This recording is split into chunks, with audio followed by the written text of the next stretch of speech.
When I was young, I was sexually abused by multiple family members. The sexual abuse then turned into me having to pose for pornographers and then having to be sold to multiple people, men and women, for the sole purpose of being sex trafficked. Stop it! This abuse and this trauma continued. It continued for a very long time, and I oftentimes was locked up into rooms and couldn't leave, and had police officers that would come and abuse me, and they would put handcuffs on me. And I remember them taking off their police uniforms and them being just like everybody else who came in and purchased my body for whatever sick fantasy that they had.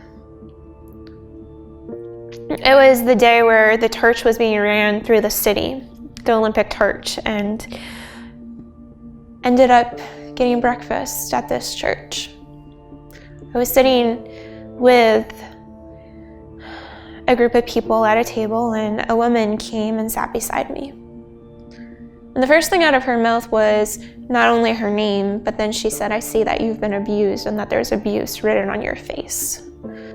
When I went to her house a few hours later, she locked the door, she looked at me, and she said, "My name's not the name I told you it was. Call me this. There's no way for you to get out. You're trapped." Tried to reach out for help, and I couldn't. Instead, she brought in a bunch of men that started to rape me. And then she started to tell me that I needed to work for her and bring in money for her. And so during the 2010 Winter Olympics in Vancouver, BC, I was sex trafficked for the second time. Pornography has affected my life and is directly related to human trafficking.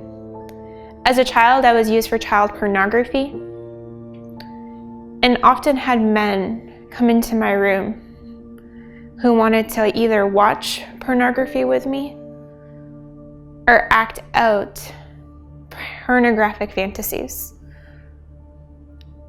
As a teen, I was considered a child pornography star. A few years ago,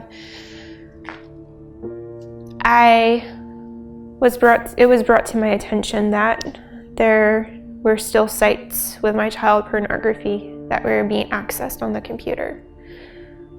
And even now, as I stand here, I feel like I'm still being raped, knowing that people are still watching me, watching my body be hurt and abused. What even causes me greater anger is the fact that I know that just as my child pornography is still being used, people are using that to then go and abuse other kids. Human trafficking fuels pornography, and pornography fuels human trafficking. Now that you know, think twice about what you watch.